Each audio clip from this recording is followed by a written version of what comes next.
Hello friends, welcome है आपका science financial classes में। आई होप आप सब अच्छे होंगे, आपकी पढ़ाई अच्छी चल रही होंगी।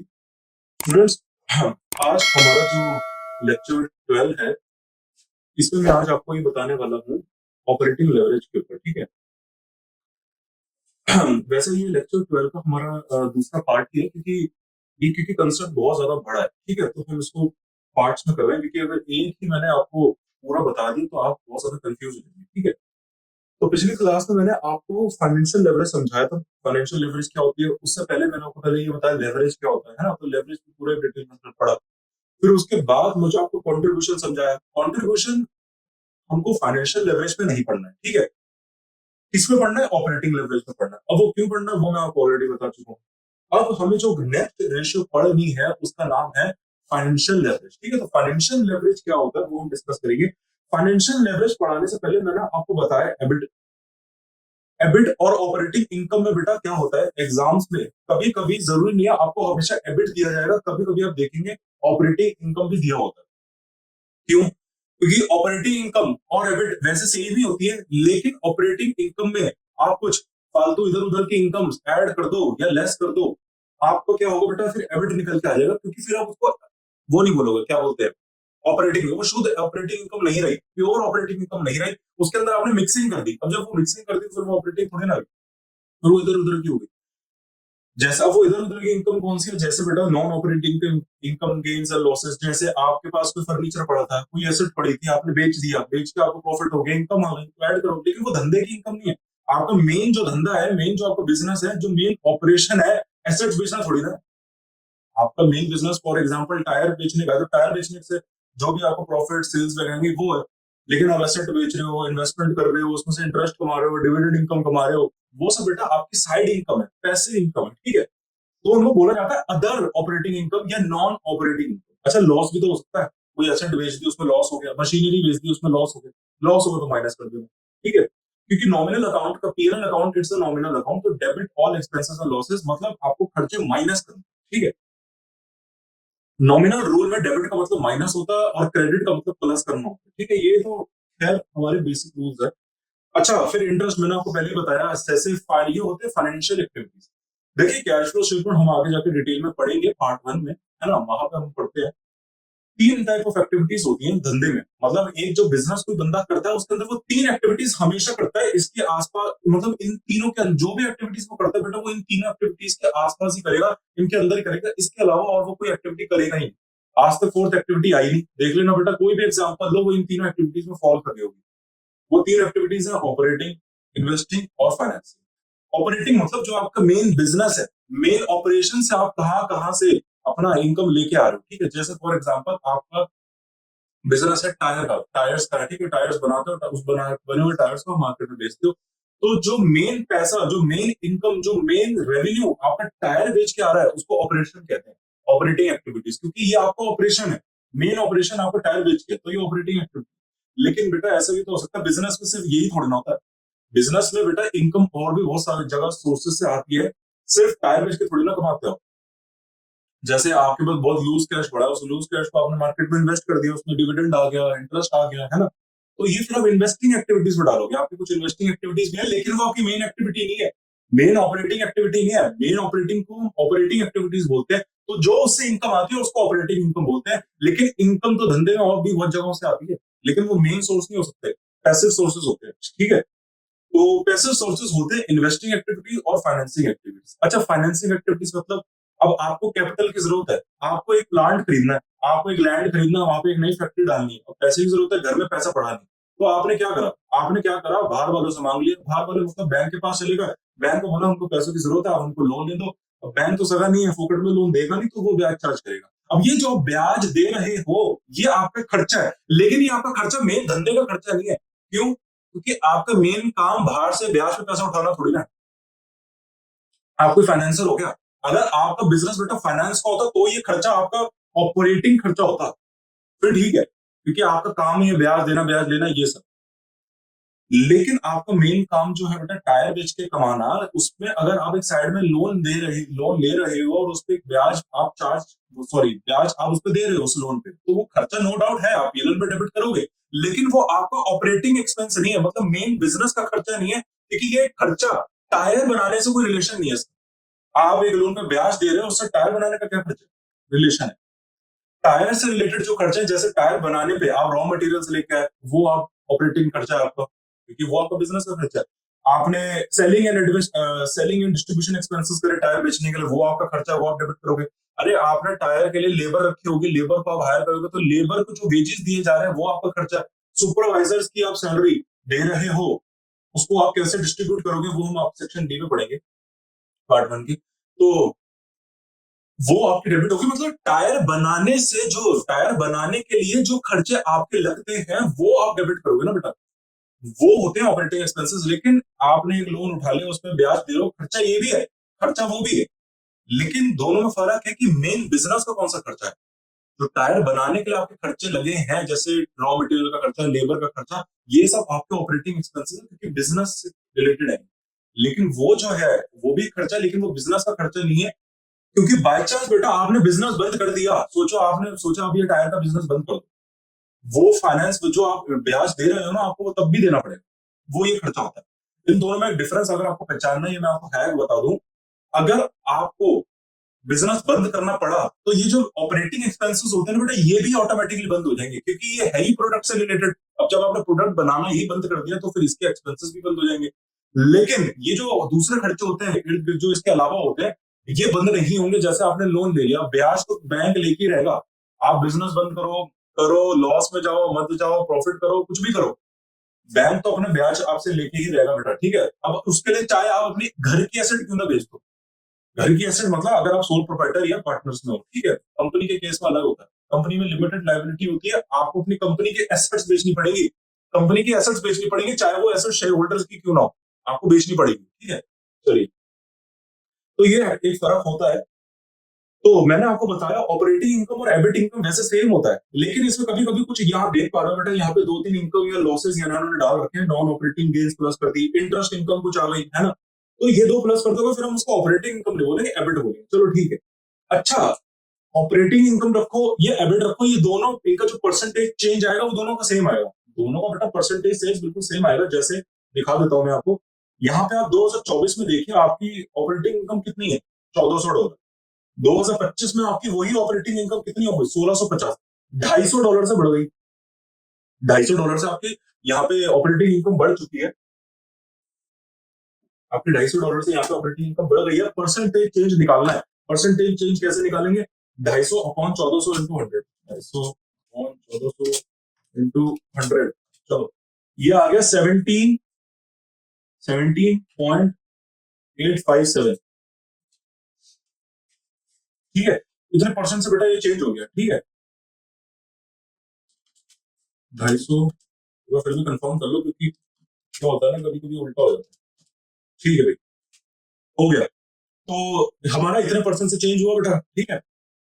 अच्छा, ये अगर आपको ऊपर वाले परसेंटेजेस में लिखनी है ना, वैसे तो मैंने आपको पिछली क्लास में दिखा दिया था, अगर आपको लिखना है, वैसे मैं आपको ये जो कंसेप्ट है ना डीएफएल समझाने का, डिग्री ऑफ फाइनेंशियल लेवरेज, इसलिए मैं आपको ये कंसेप्ट नहीं समझा रहा हूँ, इसलिए मैं आपको ये कंसेप्ट नहीं समझा रहा हूँ, क्योंकि मैं पिछली क्लास में आपको ऑलरेडी एक्सप्लेन कर चुका हूँ। अगर आपको इन तीनों के भी परसेंटेजेस लिखने हैं, सेल्स कितना चेंज हुआ, वेरिएबल कॉस्ट कितना चेंज हुआ, कंट्रीब्यूशन कितना हुआ, फिक्स कॉस्ट कितना चेंज हुआ, ऑपरेटिंग इनकम कितना चेंज हुआ, लिखना है तो आप खुद लिख लेना, ठीक है। मैं अगर आपको दिखा देता हूँ, जैसे ये 500 से चेंज हुआ, तो 500 डिवाइड बाय 4000 इंटू 100, तो ये 12.5% से चेंज हुआ। चलो ठीक है, अब आ जाओ बेटा धीरे धीरे, यहाँ पे आपने डाला, फिर यहाँ पे। अच्छा, एक यहाँ पे होता है बेटा, बड़ी चीज ध्यान से सुनो, मैंने अभी आपको ये बोला कि ऑपरेटिंग इनकम और एबिट ज्यादातर उसका जो परसेंटेज चेंज होता है वो सेम रहता है, परसेंटेज जनरली क्वेश्चंस में देखेंगे सेम रहता है, लेकिन ये केस मैं आपको बताऊं रियल लाइफ में सेम नहीं होता, कभी भी रियल लाइफ में सेम नहीं रहेगा, ये मैं आपको बता रहा हूँ।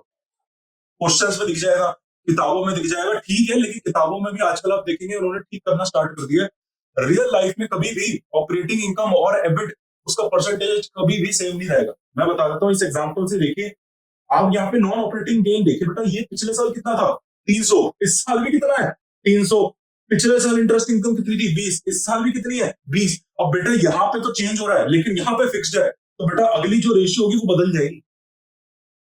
अरे बेटा मैंने आपको ये बोला, देखो जैसे आप दूध पानी होता है बेटा, पानी तो बिल्कुल पानी रहता है, लेकिन एक बार आप उसके अंदर रूह अफ़ज़ा मिक्स कर दो तो बेटा उसका स्ट्रक्चर चेंज हो जाएगा, फिर उसको पानी नहीं बोलेंगे, फिर उसको रूह अफ़ज़ा बोलेंगे। ऐसे ही बेटा यहाँ पे देखिए, यहाँ पे पहले वेरिएबल वेरिएबल था, पहले इतना था, इतना ही परसेंटेज चेंज था, $250 से बढ़ा, लेकिन यहाँ पे कुछ बढ़ा ही नहीं, यहाँ पे भी कुछ नहीं बढ़ा। तो बेटा यहाँ पे जो परसेंटेज चेंज आएगा, वो देखो चेंज हो गया। क्योंकि देखो यहाँ पे 17.8% से चेंज हो रही थी ऑपरेटिंग इनकम, लेकिन एबिट तो 14.5% से चेंज हो रही है। आप बोलोगे सर आपने झूठ बोला था, आप तो ये कह रहे थे ऑपरेटिंग इनकम और एबिट परसेंटेजेस सेम रहता है। हाँ बेटा, लेकिन रियल लाइफ में नहीं होता, सच असलियत में ऐसा होता है। असलियत में बेटा ऐसा होता है, रियल असलियत में क्या होता है, ऑपरेटिंग इनकम आपकी 17.8% से चेंज हो रही होगी, लेकिन जो आपकी एबिट है वो कुछ अलग परसेंट से चेंज हो रही होगी। तो आपको हमेशा यही मानना है, ये दोनों हमेशा 1% से चेंज नहीं होते। चलो ठीक है, एबिट ले लिया भैया। अब यहाँ पे मुझे आपको बस एक ये समझाना था, एबिट पे आ गया बेटा, यहाँ से समझाना है। यहाँ से है मेरा, यहाँ से आज कंसेप्ट मेरा ऑफिशियली स्टार्ट हुआ है फाइनेंशियल लेवरेज का। एबिट देखिए, एबिट बेटा $1720 है। पिछले साल मैंने जो एबिट कमाई है वो $1720 की कमाई है। इस साल जो मेरी एबिट आई है वो 1970 की आई है। माइनस करके देखते कितने परसेंटेज से चेंज हुआ है। इस साल जो बेटा मैंने एबिट कमाई है 1970 की, पिछले साल कमाई 1720 की। भैया $250 से $250 से हमारी एबिट बढ़ गई। ठीक है, अच्छा सर परसेंटेज चेंज निकाल के दिखाओ। परसेंटेज चेंज बहुत आसान है, divide by year based, year 1 करो, ये तो कौन सी पिछले साल 1720 इनटू 100, आंसर करो तो बेटा यही आएगा 14.53।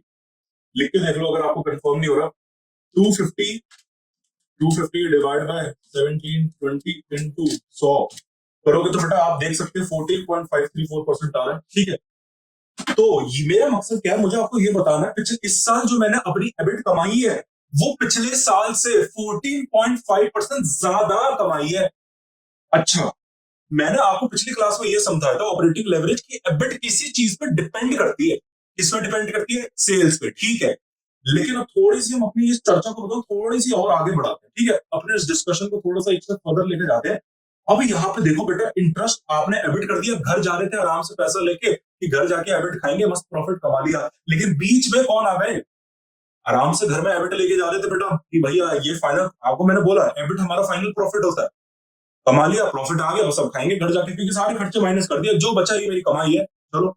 लेकिन जब आप जा ही रहे थे, बीच में रास्ते में मिल गया आपको बैंक।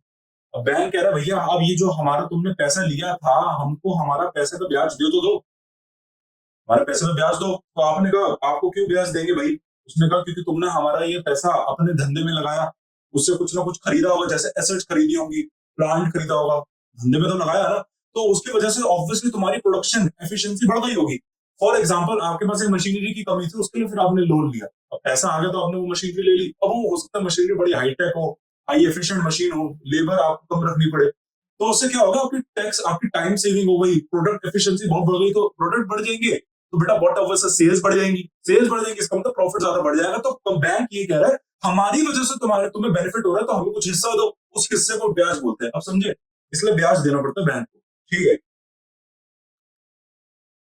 तो आपने बेटा ब्याज दे दिया, ठीक है, अब ब्याज कहां से दोगे? मैंने आपको पहले से ही बोला, मैं आपको हर क्लास में बोल रहा हूँ, ब्याज देने का सोर्स हमेशा एबिट होता है, देख लो, हमेशा एबिट है बेटा। फाइनल प्रॉफिट आपका एबिट आया था ना, एबिट घर पे लेके जा रहे थे, अब कुछ और आपको देना वो बीच में मिल गया, आप कहां से दोगे? उस एबिट में से ही तो निकाल के दोगे, क्योंकि वही पड़ा आपके पास फाइनल प्रॉफिट। ठीक है भैया, एबिट निकाल के दे देंगे। एबिट कहां से आया? जो भी आपने कमाया था उसमें से सारे आपने दुनिया भर को खर्चे दे दिए, उसके बाद जो बचा उसको एबिट बोलते हैं, और उस एबिट में से फिर इनको भक्तों को वो दे देंगे, क्या बोलेंगे? ब्याज दे देंगे। ठीक है, अब इनको बेटा ब्याज में देके भगा दिया। अच्छा, ब्याज की बेटा एक ब्यूटी ये है, मैंने आपको पहले भी बोला था, वो फिक्स्ड होता है। इस साल जो ब्याज दोगे वही ब्याज आप अगले साल भी दोगे, लेकिन यहाँ पे कैच है।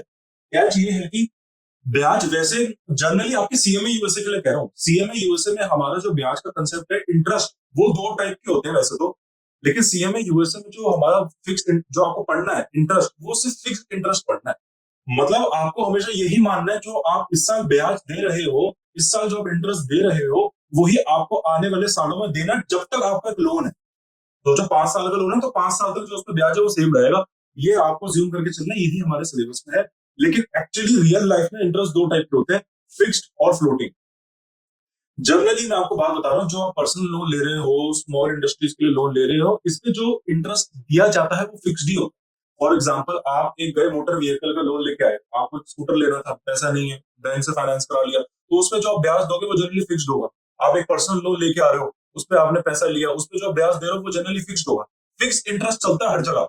एक कंसेप्ट और होता है फ्लोटिंग। फ्लोटिंग जो होता है उसमें क्या होता है बेटा, ब्याज बदलता रहता है, हर साल बदलता रहेगा, क्वार्टरली भी बदल सकता है, सेमी एनुअली, वो डिपेंड करेगा आपका लोन का कॉन्ट्रैक्ट क्या है। वो ऐसे ही नहीं दे दिया जाता किसी को। वो जो फ्लोटिंग इंटरेस्ट होता है बेटा, वो उनको दिया जाता है जो बहुत ही ज्यादा हाई नेटवर्क इंडिविजुअल्स होते हैं, HNIs। मतलब फॉर एग्जाम्पल रिलायंस हो गया, टाटा हो गया, अगर बेटा ये लोन दे रहे हैं तो इनको जो ब्याज चार्ज करा जाता है बैंक के द्वारा, वो फ्लोटिंग पे करा जाता है। क्योंकि अभी फ्लोटिंग कैसे कैलकुलेट किया जाता है वैसे आपके सिलेबस में नहीं है, लेकिन इसके लिए एक इंस्टीट्यूशन है, वो है SOFR। पहले लाइबोर हुआ करती थी, हमारे इंडिया में माइबोर चलता है। अब इन दोनों को हटा दिया गया है। माइबोर अभी कुछ हद तक है, लाइबोर बिल्कुल हटा दिया गया क्योंकि उसमें बहुत ज्यादा स्कैम्स होने लग गए थे। यूट्यूब पे मेरे एक शॉर्ट इस पे अवेलेबल है, आप जाके देख सकते हैं। SOFR, तो SOFR से फ्लक्चुएटिंग इंटरेस्ट रेट निकाला जाता है, ठीक है। तो उसको मैंने आपको बेटा, इंटरेस्ट वैसे दो टाइप के होते हैं, लेकिन आपके सिलेबस में फिक्स्ड है। तभी आप यही सोच रहे होंगे कि सर यहाँ पे तो इस साल भी 80 है, अगले साल भी 80 है। हाँ, क्योंकि फिक्स इंटरेस्ट कंसेप्ट यहाँ पे फॉलो हो रहा है। CMA यूएसए में आपको हमेशा यही मानना है कि आपका फिक्स इंटरेस्ट चल रहा है, ठीक है।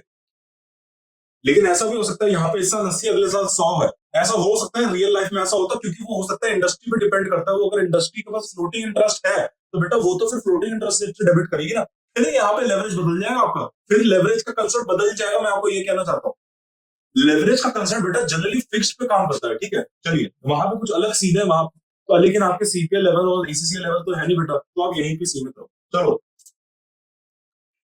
इंटरेस्ट एक्सपेंस बेटा सोचो, अब यहाँ पिछले साल हम कितना दे रहे थे ब्याज, 80 रुपए, और इस साल कितना दे रहे हैं, 80 रुपए। ठीक है, आपने माइनस कर दिया, आपने उनको बैंक वाले वाले लो भैया अपना 80-80 रुपए लेके निकलो, निकाल दिया, उनको भगा दिया।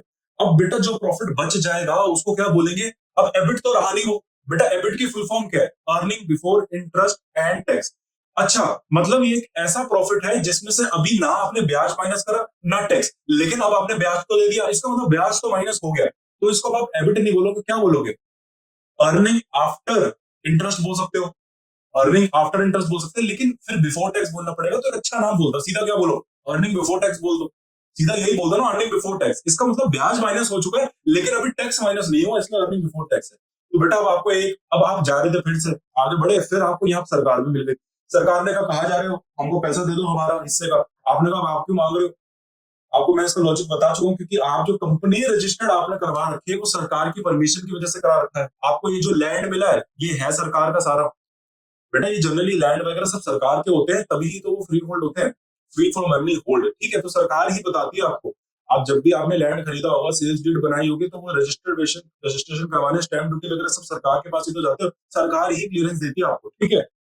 फिर आपने कंपनी रजिस्टर्ड करवाई, ऐसे ही तो आपने नाम करवा ली अपनी कंपनी का, कंपनी का जो टैग आपको दिया, लाइसेंस दिया, ट्रेडमार्क दिया, वो सब सरकार ने दिया है। तो ये जो धंधा एक्चुअली आप अपने नाम से ऑपरेट कर पा रहे हो, वो सरकार की वजह से कर पा रहे हो। दूसरा, लॉ की प्रोटेक्शन आपको सरकार ने दी है, अकाउंटिंग प्रिंसिपल्स वगैरह सब सरकार ने आपको बना के दिया।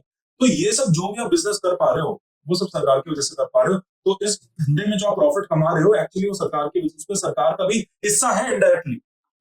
डायरेक्टली आप लोगों की तरह बोर्ड मीटिंग्स तो बैठती नहीं हो, लेकिन इनडायरेक्टली उसका इन्फ्लुएंस है, आप उसकी वजह से ही एक्चुअली कमा पा रहे हो, ठीक है। तो सरकार अपना उस क्या कहते हैं, प्रॉफिट में जो आपने कमाया है उसको अपना हिस्सा लेके चली जाएगी। तो बेटा मान के चलो इनकम टैक्स है, जैसे इस केस में 20% है, तो 20% आपको इस क्वेश्चन में दिख रहा है, वो लेके चलेगी। तो पिछले साल उन्होंने कितना टैक्स लिया था, 328, इस साल कितना लिया, 378। अब आप ये बोल रहे हो सर क्या टैक्स सेम नहीं रहता, बेटा टैक्स का रेट सेम रहता है।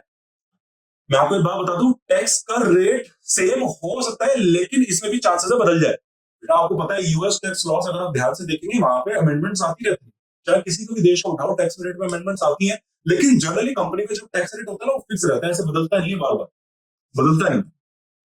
तो बदल सकता है, लेकिन टैक्स रेट फिक्स रहता है, वो भी बदल सकता है, उसके चांसेस है, लेकिन अमाउंट तो बदल सकता है। बेटा पिछले साल 328 था, इस साल 378 हो गया, क्यों, क्योंकि बेटा ये पिछले साल आपने हो सकता है कम प्रॉफिट कमाया हो, इस साल ज्यादा प्रॉफिट कमा लिया, क्योंकि प्रॉफिट बदल सकता है ना, तो टैक्स प्रॉफिट पे लगता है। तो जब प्रॉफिट बदल रहा है तो फिर बट ऑब्वियस आपकी टैक्स लायबिलिटी भी बदल जाएगी। चलिए ठीक है, 328 माइनस करा, 378 माइनस करा, अब देखो फाइनल, अब ये प्रॉफिट है। अब इन दोनों को बोलते भाई साहब, बैंक वालों और इन सरकार को, अब तो तुम खुश हो गए, तुम दोनों का हिस्सा दे दिया, अब हमको छुट्टी दो, अब हमारा ये जो पैसा बचा है ये हमारा अपना पैसा है, अब आप इस बेटा पैसे को खा सकते हो। अब ये बेटा आप इस पैसे को खा सकते हो, खाना है खाओ, इसको सेव करना है सेव करो, इन्वेस्ट करना है इन्वेस्ट करो, जो करना है करो, अभी आपका अपना पैसा है, ठीक है। कौन सा, ये नेट इनकम, ये वाला। 1312 वाला और ये 512, ये आपका बेटा अपना पैसा। पिछले साल आपने कितना कमाया नेट इनकम, फाइनल प्रॉफिट 1312। इस साल कितना कमा लिया 1512, तो बेटा $200 ज्यादा कमा लिया। तो $200 ज्यादा कमा लिया तो परसेंटेज चेंज देख लेते हैं। $200 आपने ज्यादा कमाया, परसेंटेज चेंज निकालते हैं इसकी। तो 200 अपॉन 1312 इंटू 100, वैसे देखना यही आएगी 15.24%। फिर भी एक बार निकाल लेते हैं। 200 हमेशा उसको वेरीफाई करके चलो। देखो 15.24% ही आया बेटा, 15.24%, सेम ही आना है, सेम ही आना है। लेकिन अब आप यहाँ पे एक चीज बड़े ध्यान से सुनो बेटा, ये ऊपर की चीजें सारी भूल जाओ, ये वाली, ये जितना भी मामला यहाँ पे लिखा हुआ, ठीक है, यहाँ से पढ़ो, यहाँ से हमारा डिस्कशन है। ये सब ये जो ऊपर मामला लिखा है ना, हटाओ। यहाँ पे देखो बेटा, अब ये हमारी एबिट देखो, एबिट हमारी एबिट कितनी है, इन सबको यहाँ पे हटा देते हैं। हमारी बेटा ध्यान से देखो एबिट कितनी है। एबिट मतलब हमारी परसेंट, हमारी जो एबिट थी पिछले साल, एबिट यहाँ पे ध्यान से देखो, मतलब एबिट वो इनकम है जिसमें ना भी आपने टैक्स दिया ना इंटरेस्ट दिया, ठीक है। ये पिछले साल आपने 1720 की कमाई, इससे 970 की कमाई, तो आपने इस साल कितना ज्यादा एबिट कमा ली पिछले साल से, साफ साफ पता बेटा 14.53% से कमाई, ठीक है। लेकिन हमारा जो फाइनल प्रॉफिट जो घर लेके जा रहे हैं, घर लेके जा रहे हैं बेटा, वो 15.24% से बढ़ गया। आप बोलोगे ये कुछ अजीब बात नहीं है, आप सोचोगे बेटा ये अजीब बात है। देखो बड़े ध्यान से, आप जो प्रॉफिट घर एक्चुअली लेके जा रहे थे वो 14.24% से बढ़ा, 14.53 से, सॉरी 14.53% से वो बढ़ा जो एक्चुअली आप लेके जा रहे थे। लेकिन जब उसमें आपने दुनिया भर के ये इंटरेस्ट और सरकार के माइनस करके दिया, और जो प्रॉफिट आप फिर फाइनल घर लेके जा रहे थे वो 15.24% से बढ़ गया, मतलब खर्चा माइनस करके एक्चुअली आपका प्रॉफिट बढ़ गया, परसेंटेज बढ़ गया ना। एक्चुअली बेटा आप तो आपका जो एक्चुअली पिछले साल से प्रॉफिट बढ़ा वो तो 14.14% बढ़ा, 14.5%। लेकिन इस साल जब आपने खर्चे माइनस करे, खर्चे माइनस करे, तो एक्चुअली आपको जो प्रॉफिट है वो 15.24 बढ़ गया। ये एक्चुअली ये ऐसा क्यों है। लेकिन और दूसरा दूसरा इस एबिट के चेंज होने से इसकी परसेंटेज चेंज हो गई। आप ध्यान से देखो बेटा, यहाँ पे हमारी एबिट बेटा 14.5% की थी। आपके मन में ये डाउट आ रहा होगा हमारी नेट इनकम क्यों 14.5% नहीं।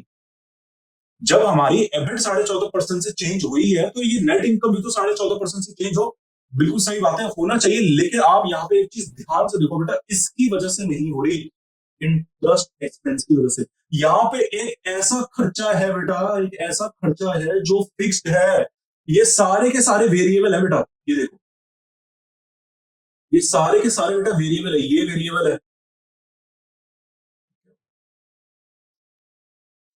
ये देखो, ये वेरिएबल है, हो गया।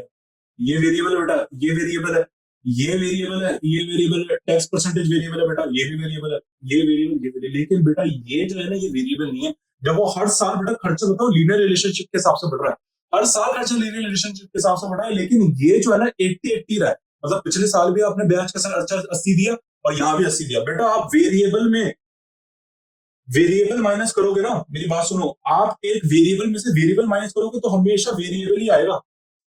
लेकिन आप वेरिएबल में से एक फिक्स चीज माइनस कर दोगे तो बेटा वो तो मिक्स हो जाएगा फिर, मतलब वो तो फिर वेरिएबल और फिक्स का मिक्स आ गया।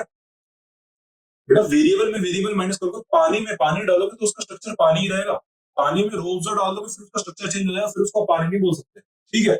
ऐसे ही वेरिएबल में वेरिएबल माइनस करोगे, मतलब यहाँ पे स्टैंडर्डाइजेशन है, तो आपका यहाँ पे चीज सेम रहेगी। लेकिन यहाँ पे एक बार आपने वेरिएबल में सिर्फ फिक्स माइनस कर दिया, फिर उसका स्ट्रक्चर वेरिएबल नहीं रहा, फिर वो लीनियर रिलेशनशिप फॉलो नहीं कर सकता। जैसे मैं आपको एक एग्जांपल दूं, जैसे जैसे 100 लोगों ने 50 आम खरीदे तो 20 लोगों ने कितने खरीदे, तो इसको कहते हैं लीनियर रिलेशनशिप, वेरिएबल। यहाँ पे वेरिएबल सिस्टम चल रहा था, 100-50 खरीद रहे हैं तो फिर 20 कितने खरीदेंगे, तो यहाँ पे लीनियर रिलेशनशिप तो 20 इंटू 50 अपॉन 100 ऐसे निकालते हो ना। लेकिन यहाँ पे एक बार चीज फिक्स्ड हो गई ना बेटा, फिक्स, जैसे यहाँ पे एक चीज मैंने, यहाँ पे तो वेरिएबल चल रहा है क्योंकि ये पहले 100 थे अब 50 हो गए, लेकिन अब वेरिएबल हो गया बेटा, ये भी वेरिएबल है, ये भी वेरिएबल है, ये भी वेरिएबल है, तो आंसर भी वेरिएबल है। बताता हूँ, देखो मैंने आपको बोला 100 लोग 50 आम खरीदेंगे, अब मैंने लोगों को भी वेरिएबल कर दिया, लोगों को चेंज कर दिया, चेंज होगा तो मतलब वेरिएबल है, देखो 100 से 20 होगा तो ये वेरिएबल है। बट ऑब्वियसली बेटा फिर जो आंसर आएगा वो भी वेरिएबल में आएगा, क्योंकि तीनों की तीनों वेरिएबल है, क्योंकि आम जो आएगा वो भी वेरिएबल होगा। लेकिन जब आप बेटा वेरिएबल में फिक्स्ड जोड़ देते हो ना, तो फिर अब आपका यही कंसेप्ट, ये लीनियर रिलेशनशिप खत्म हो जाएगा। यहाँ पे आप लीनियर रिलेशनशिप नहीं निकाल सकते, यूनिटरी मेथड वहां पे फॉलो नहीं होता जब एक बार वेरिएबल के साथ कोई चीज फिक्स्ड हो जाती है। जैसे मैं आपको एक बात बताऊं, 100 लोग हैं, उनको 50 आम खरीदने हैं। 100 लोग हैं बेटा, उनको 50 आम खरीदने हैं, लेकिन ऐसा अज्यूम करो कि फिर से 50 आम है, तो बेटा यहाँ पे चाह के भी लीनियर रिलेशनशिप नहीं लगा सकते। मतलब 100 लोग हैं, 50 आम खरीदने हैं, अब दूसरा बोला 50 आम ही खरीदने, बताओ कितने लोग, बेटा 100 ही आएगा। वेरिएबल हो ही नहीं सकता, देखो चेंज ही नहीं हो रहा, जीरो चेंज है, वेरिएबल नहीं है। तो एक बार वेरिएबल के साथ फिक्स डाल दिया तो बेटा सारा गड़बड़ घोटाला हो जाएगा। वहां पे unitary method, linear relationship follow नहीं होती है। ऐसे ही यहाँ पे देख लो, यहाँ तक अब तक देखो, यहाँ पे जैसे सेल्स के साथ बताओ, लीनियर है, वेरिएबल चेंज हो रहा है, ये भी वेरिएबल चेंज हो रहा है, तो ये भी वेरिएबल, लेकिन एक बार फिक्स आ गया तो देखना बेटा यहाँ पे परसेंटेज चेंज जो आ रहा था वो अलग हो गया था, वो डिफरेंट हो गया था। देखो ये देखो, वो डिफरेंट हो गया था बेटा, ध्यान से देखो यहाँ पे बेटा ये सारे के सारे, ये जितने भी कॉन्ट्रीब्यूशन थे 12.5% के रेट से चेंज हो रहे थे, लेकिन जैसे ही यहाँ पे हमने माइनस करा था 600 बेटा ये चेंज हो गया था। दिखाता हूँ, ये देखो ये 1400, जैसे आपने यहाँ पे 600 फिक्स जोड़ा, अभी बिल्कुल वेरिएबल चल रहे थे, सारे के सारे वेरिएबल चल रहे थे यहाँ तक, क्योंकि जैसे ही आपने फिक्स कॉस्ट माइनस यहाँ पे करी 600, ये देखो यहाँ पे मिक्स आ गया, यहाँ पे मिक्स हो जाएगा बेटा। अब देखना यहाँ पे दिखा देता हूँ, 250 डिवाइड बाय 1400 इंटू 100, ये हो गया 17.8%। देखा बेटा आ गया ना चेंज। जब तक वेरिएबल चल रहा था 12.5% के रेट से चेंज हो रहा था, जैसे ही 600 माइनस करा, ये दोनों 12.5% के रेट से चेंज नहीं हो रहे, 17.8 के रेट से चेंज हो रहे। यही मैं आपको यहाँ भी समझाना चाह रहा हूँ बेटा, यहाँ पे देखिए बड़े ध्यान से। एबिट हमारी 17, यहाँ पे जो हमारी एबिट है 14.5% के रेट से बढ़ रही है। अब तक बढ़ती, बिल्कुल बढ़ती, नेट इनकम भी हमारा, फाइनल प्रॉफिट भी बेटा, फाइनल प्रॉफिट भी हमारा 14.5 आता, लेकिन हमने यहाँ पे फिक्स्ड चीज माइनस कर दी 80। अब आपको मैंने यहाँ पे प्रूफ करके दिखाया, जब आप वेरिएबल में से फिक्स्ड माइनस कर देते हो तो आपका आंसर फिर लीनियर रिलेशनशिप वाला नहीं आता, वहां पे रेशियो बदल जाएगी, मतलब परसेंटेज चेंज बदल जाएगा। आप साफ देख सकते हैं 15.2 हो गया। अगर मैं ये इंटरेस्ट माइनस नहीं करता, एक तौर पे देखिए बेटा, सोचिए, एक एग्जांपल सोचिए, सोचो यहाँ पे होता ही नहीं फिक्स, तो बेटा आपको जान के हैरानी होती, सोचो ये होता ही नहीं फिक्स, होता ही नहीं आता, तो ये भी नहीं आता, फिर सिर्फ टैक्स माइनस होता, तो बेटा आपको मैं प्रूफ करके दिखाऊंगा, ये आंसर और ये आंसर सेम होगा बेटा, दिखाऊं आपको। सोचिए ये टैक्स था बस, इंटरेस्ट था ही नहीं, तो बेटा ये देखना, तो बेटा आपको देखना बेटा, ये आंसर आपको 14.53% आएगा, क्योंकि tax is not a fix financial cost. अरे टैक्स फाइनेंशियल कॉस्ट फिक्स थोड़ी ना होती है, मैंने आपको बोला था वो तो प्रॉफिट में लगती है, और प्रॉफिट तो वेरिएबल होता है, लेकिन ये जो फिक्स्ड इंटरेस्ट, ये जो इंटरेस्ट है बेटा, ये थोड़ी ना फिक्स्ड होती है। ये मतलब था बेटा मुझे आपको बताने का। तो यहाँ पे आपका 14.5% के रेट से ही बढ़ता, लेकिन क्योंकि फिक्स कॉस्ट माइनस कर दी, फिक्स्ड फाइनेंशियल कॉस्ट माइनस कर दी, ये फाइनेंशियल कॉस्ट बोला जाता है इंटरेस्ट को, सीधा फिक्स कॉस्ट समझ लो। फिक्स कॉस्ट जब आपने माइनस करी, तो बेटा यहाँ पे अब आप लीनियर रिलेशनशिप फॉलो नहीं कर सकते, तो यहाँ पे देखो परसेंटेज चेंज अलग हो, चलिए ठीक है अलग हो गया। तो आपने एक चीज बड़े ध्यान से देखी बेटा, ये जो आपका फाइनल नेट प्रॉफिट आया, इसका मतलब ये एबिट पे डिपेंडेंट है। अरे ये एबिट पे डिपेंडेंट है, मतलब आपका अगर एबिट चेंज हो जाएगा तो बेटा ऑटोमेटिकली ये भी चेंज हो जाएगी, नहीं होगी। देखो बेटा अगर आपकी एबिट चेंज हो जाएगी तो बट ऑब्वियसली फिर आप उसमें इंटरेस्ट रेट माइनस करोगे, तो आपका ये ईबीटी चेंज हो जाएगा, फिर उसको टैक्स माइनस करके आपकी EBIT change, net income change हो जाएगी। सीधी बात है बेटा, आपकी जैसी एबिट चेंज हो जाएगी, आप उसमें से फिर जब इंटरेस्ट माइनस करोगे तो आपका नेट इनकम भी चेंज हो जाएगा। फॉर एग्जाम्पल 1970 में इसको 2000 कर देता हूँ, प्रूफ करके दिखा देता हूँ। देखो 200 में से इंटरेस्ट तो वही रहेगा, तो कितना हो गया, ये हो गया हमारा 1920 हो गया, 1920 हो गया। अब 1920 में से बेटा आप टैक्स परसेंटेज माइनस करो, 1920 में से 20% माइनस करा, आ गया 20% माइनस करो टैक्स का, कितना आ गया 15.36। तो देखो यहाँ पे कितनी थी 1512, यहाँ पे कितना था 1536। तो देख रहे हो यहाँ पे मैंने देखो थोड़ी सी एबिट बढ़ा दी, 1970 से 2000 कर दी, एबिट बढ़ा दी, एबिट बढ़ाती आपकी ईबीटी नेट इनकम चेंज हुई नहीं हुई बेटा, आपकी एबिट मैंने जैसे ही बढ़ा दी 30 रुपए से, $30 से, आपकी नेट इनकम भी चेंज हो गई, चेंज हो गई। आपकी यहाँ पे देखो मैंने एबिट बढ़ाई, पहले 1970 थी 2000 कर दी, एबिट बढ़ा दिया, गड़ ध्यान से देखो, एबिट की बढ़ाते ही आपकी जो नेट इनकम है वो भी 1512 से 1536 हो गई। इसका मतलब प्रूफ हो गया, इसका मतलब प्रूफ हो गया कि बेटा जैसे ही आप एबिट बढ़ा देते हो या एबिट बढ़ाओ या घटाओ, कुछ भी करो, एबिट के चेंज होने से बेटा आपकी जो नेट इनकम है, फाइनल प्रॉफिट है, नेट इनकम है, वो चेंज हो जाएगी। बस यही है वो कंसेप्ट, इसे ही कहते हैं बेटा डीएफएल। तो इसका फॉर्मूला मैं आपको लिख देता हूं, यहाँ पे इस फॉर्मूला को हम यहाँ पे लिख देते हैं।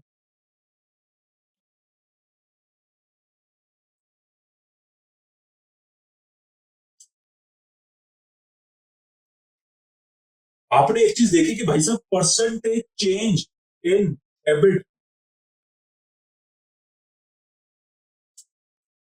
ऐसे लिखना बेटा, देखो यहाँ पे ऐसे लिखा पहले, परसेंटेज चेंज इन नेट इनकम। मैंने आपको पहले ही बताया था, इसको बोलते हैं ड्यू, इसको बोलते हैं ड्यू टू। पढ़ते कैसे इसको, ऐसे पढ़ते हैं, परसेंटेज चेंज इन नेट इनकम, मतलब नेट इनकम में बेटा जो आपका परसेंटेज चेंज आया कितना आया बेटा, 15.2% का आपका चेंज आया है। ये 15.2% का चेंज आया due to change, percentage change in debit. इसका मतलब ये तो बेटा आपका यहाँ पे, अगर मैं इसको ऐसे न्यूमेरिकल में लिखूं, मतलब बेटा ये जो आपको 15.244% का चेंज आया है, ये चेंज बेटा ऐसे नहीं आ गया, ये हवा में आ गया नेट इनकम में। मतलब आपका बेटा पहले 1312 था, 1512 हो गया, मतलब 15.2% का चेंज आ गया, ये ऐसे ही हो गया नहीं। मैंने अभी आपको प्रूफ करके दिखाई, इसलिए होगा क्योंकि आपकी एबिट में चेंज आया होगा, और आपकी एबिट में कितना परसेंटेज चेंज आया, 14.35, मतलब ये बोल सकते हैं परसेंटेज चेंज इन नेट इनकम, मतलब 15.24% का चेंज आया आपकी नेट इनकम में ड्यू टू 15.53% का चेंज एबिट में। यहाँ पे ध्यान से देखो, यहाँ पे आपकी नेट इनकम में बेटा 15.24% का चेंज आया है, लेकिन ऐसे ही नहीं आया, वो इसलिए आया क्योंकि आपकी जो एबिट है वो 14.53% से चेंज हो गई। तो बेटा यहाँ पे अब आप बोलोगे कितने परसेंट से, तो आंसर इसको सॉल्व करो, एक के वैल्यू में निकालो, एक के पॉइंट ऑफ व्यू से निकालो बेटा।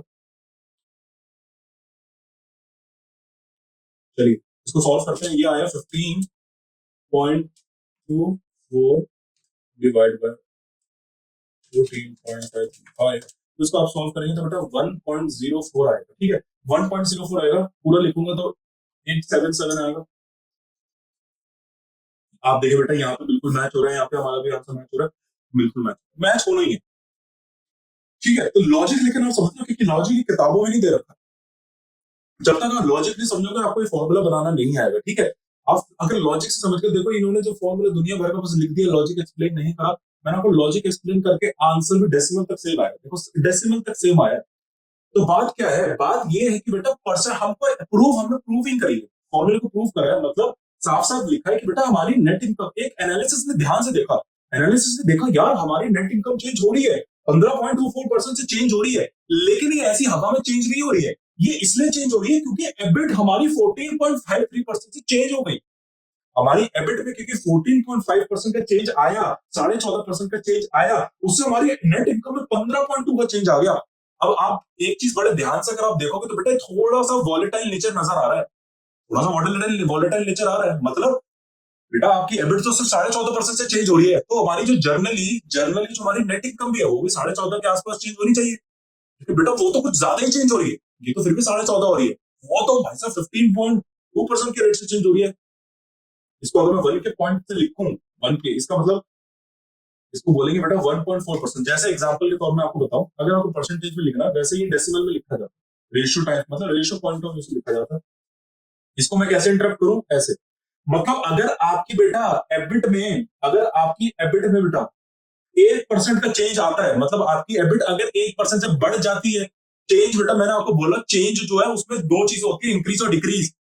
अरे चेंज का मतलब ये हो सकता है बढ़ भी सकता है, घट भी सकता है, तो हमने एक कॉमन वर्ड पकड़ लिया चेंज। ठीक है, तो अगर आपकी एबिट 1% से चेंज हो जाती है, मतलब 1% से या तो बढ़ जाएगी या 1% से घट जाएगी, तो बेटा जो लेकिन आपकी नेट इनकम है ना वो 1.04% से बढ़ जाएगी या घट जाएगी। एग्जाम्पल के तौर पे सोचो आपकी एबिट है वो 1% से बढ़ गई, बढ़ गई, आपने एबिट कमा लिया, 1% ज्यादा कमाया पिछले साल से, तो जो आपका नेट प्रॉफिट आएगा वो 1%, वो 1.04% ज्यादा आएगा पिछले साल से। तो आप बोलोगे सर ये तो बहुत अच्छी बात है, इसमें बुरी बात क्या है?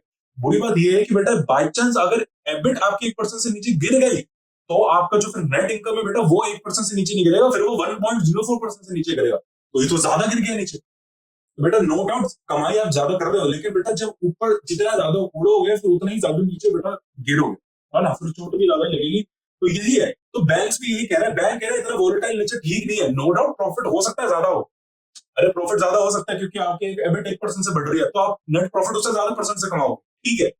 लेकिन वॉलेटाइल नेचर है, अगर नीचे गिर गया बाई चांस, तो बेटा बैंक कभी भी प्रॉफिट सिचुएशन सोचता ही नहीं, वो तो हमेशा प्रूडेंट रहता है। वो तो मान के चलेगा आप लोग घाटे में जाओगे, वो तो मान के ही चलेगा आप घाटे में जाओगे, ठीक है। हो सकता है क्योंकि कोई भी अनफोर्सिंग कंडीशन आ सकती है। फॉर एग्जांपल कोरोना के टाइम पे कितना फाइनेंशियल लेवरेज बिगड़ गया, बैंक्स बंद हो गए, सॉरी बैंक्स कह रहा हूँ, धंधा बंद हो गया, सेल्स हो नहीं रही, प्रॉफिट हो नहीं रहा, तो प्रॉफिट हो नहीं रखा, तो आप इमेजिन कर सकते हो बेटा परसेंटेज चेंज कितना आया होगा। तो बैंक हमेशा बेटा कभी भी प्रॉफिट वाली सिचुएशन सोचता ही नहीं, वो तो मान के चलेगा कि आप घाटे में जाओगे, आपका दिवालिया हो जाएगा और आप लोग लेके भाग जाओगे, वो तो यही मान के चलेगा भाई, क्योंकि उसको पता है ऐसा अगर हो गया तो मुझको रेडी रहना पड़ेगा, क्योंकि अगर वो ऐसा नहीं लेके चलेगा और अगर सच में ऐसा हो गया, तो बैंक कहाँ से पैसा देता है, बैंक लोन कहाँ से देता है, वो पब्लिक का पैसा होता है। पब्लिक के पैसे को वो सामने कर लोगों को लोन पे दे देता है ब्याज पे। अगर वो पैसा डूब जाता है तो बेटा फिर तो बैंक को लोगों को जवाब देना पड़ेगा। इसलिए इसलिए फाइनेंशियल लेवरेज निकाली जाती है बैंक्स के द्वारा, ठीक है। तो 1% अगर आपकी एबिट गिर जाती है तो आपको प्रॉफिट भी, लेकिन जो फाइनल प्रॉफिट है नेट इनकम, वो तो 1.04% से नीचे गिर जाएगा। तो बेस्ट यही है कि आप थोड़ा वॉलेटाइल मत रहो, चलेगा कि आप ज्यादा परसेंट चेंज ना हो। जैसे अगर आपकी 1% है, ठीक है, ये ठीक है, इक्वल है कि भैया अगर आपकी एबिट भी 1% से बढ़ रही है तो ये भी 1% से बढ़ेगा, एबिट 1% से घट रही है तो नेट इनकम भी 1% से घटेगी, ठीक है। यहाँ पे एटलीस्ट समझ में तो आ रहा है कि कंसिस्टेंट है, बैंक रेडी रह सकता है। हाँ यार, इसकी बताओ लेवरेज रेशियोज जो है, फाइनेंशियल लेवरेज है, कंसिस्टेंट रहती है, एबिट के साथ साथ चेंज होती है, ठीक है। लेकिन एबिट से कुछ अलग ही चल रही है, कुछ आपकी सोचो दो है, तो दो तो बहुत ज्यादा हो गया बेटा, दो तो बहुत ही ज्यादा हो गया, बहुत ज्यादा रिस्क है। ऐसे ऐसे केसेस में पता है क्या होता है, बैंक बहुत ज्यादा ब्याज चार्ज करती है उन लोगों से जिनकी फाइनेंशियल लेवरेज 1 से बहुत ऊपर होती है। जनरली 2 वालों की बात कर रहा हूँ, 2 या उनसे ऊपर जो होती है ना, high rate of interest charge किया जाता है बेटा उन लोगों से, क्योंकि उनमें रिस्क बहुत है पैसे डूबने का। सीधी बात है, उनकी जैसे एबिट उनकी सोचो 1% से घट जाती है, तो बेटा उनका जो नेट इनकम है वो 2% से घटेगा, तो बहुत रिस्की सिचुएशन है, ठीक है। तो मेरा मतलब यहाँ पे क्या है, आप मतलब कंसिस्टेंट रहो, एबिट के आसपास रहो, या तो आप एबिट से थोड़ा सा कम रहो, वो भी चलेगा बेटा, कम चलेगा। जैसे सोचो आपकी 0.8 आई है फाइनेंशियल लेवरेज, इसका मतलब ये है अगर आपकी एबिट 1% से गिर जाती है तो आपका नेट इनकम 1% से नहीं गिरेगा, वो सिर्फ 0.8% से गिरेगा। मतलब एबिट के चेंज होने से इसमें ज्यादा चेंज नहीं आ रहा, ये तो और भी अच्छी बात है, ये तो और भी अच्छी बात है भाई, कंसिस्टेंट रह लो, प्रॉफिट सेम कमा लो, लेकिन चेंज ज्यादा मत हो भैया। आप बोलोगे सर ये तो गलत है ना, लेकिन हमारी अगर एबिट 1% से चेंज हो रही है तो एटलीस्ट ये भी थोड़ा परसेंट चेंज तो हो, ये तो हिल ही नहीं रहा बेटा। वो बैंक के लिए अच्छी बात है, बैंक कह रहा है भाई कोई नहीं, तू प्रॉफिट मत कमा, तू प्रॉफिट ज्यादा मत कमा, चलेगा, लेकिन लॉस मत कमा भाई, अच्छा है, मत चेंज हो। मतलब अगर 1% से अगर आपका यहाँ पे वो क्या कहते हैं एबिट गिर जाती है, नेट आप लॉस में चले जाते हैं, एबिट आपकी नेगेटिव 1% से लॉस में आ रही है, तो आपका बेटा ये जो नेट इनकम है फाइनल प्रॉफिट, लेकिन ये सिर्फ 0.8% ही चेंज होगा। इसका मतलब यहाँ पे जो कोरिलेशन है, ये कोरिलेशन होता है बेटा, ये आपको मैं सेक्शन बी में समझाऊंगा कोरिलेशन कैसे निकालते हैं इन दोनों का, ठीक है।